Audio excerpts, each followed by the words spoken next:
Hello everyone and welcome back to another video.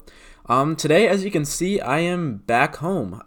It's Thanksgiving break, so yeah, I went home for the break and I'm recording a few videos this morning now that I'm finally home. I'm very happy right now. It's a very exciting time. I love Thanksgiving. It's my favorite holiday of the year, probably. Christmas is close. Christmas is really nice too, but I feel like Thanksgiving is definitely my favorite. But anyways, the topic for today is going to be just the idea of principles and how to be consistent and just why principles are important. So basically what a principle is just a general rule about reality that you can use to guide your life or to come to knowledge about certain things. It's the idea that anything that has this nature will behave in this certain way. And this is ultimately how we all live our lives. We need to form principles. We need to look at reality, integrate concretes, and form these general principles that relate these broad concretes into one principle that can guide our action. Because we can't focus on everything at once. We have to automatize some certain processes in our mind. Otherwise, we can't think about everything at once. We can only focus on a few things at a time. So we need to create broader abstractions and broader principles to guide our lives and to understand relationships in reality and how to respond to those relationships. I mean, anything else just simply doesn't work. We can create principles because things actually have certain similarities. Things actually have a certain nature. A is A. Everything is what it is. It has its certain nature. And because of that, we can come to broad conclusions about said thing. And because everything's related, we can come to conclusions about different connections in reality because everything's touching each other, so everything's related. That's basically why that's a basic explanation of why we can hold principles and why principles are very important, I would say. We need them to guide our life. We need principles, and they do work. So how do we respond when a principle gets challenged? That's more what the topic of this video is going to be. Let's say you look at the world, you see all these concrete examples of something happening, and then you use that to form like a general broad principle. But then you see something else in reality that seems to contradict this principle at first glance. So from there, you need to think about it a little bit and think about, does this principle still apply?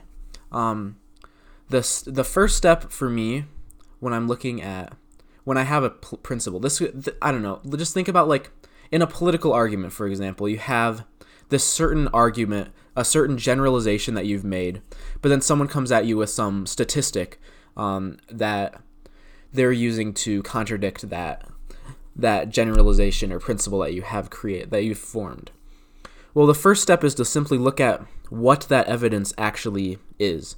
You need to think about all that evidence, what that implies, all the possibilities of what that could imply, because usually things can be framed, statistics can be framed in a certain way, and just general things in reality can be framed in your mind in a certain way that seems to contradict it when there's actually other explanations that don't, or when there's actually other explanations that would make more sense and still align with your principle.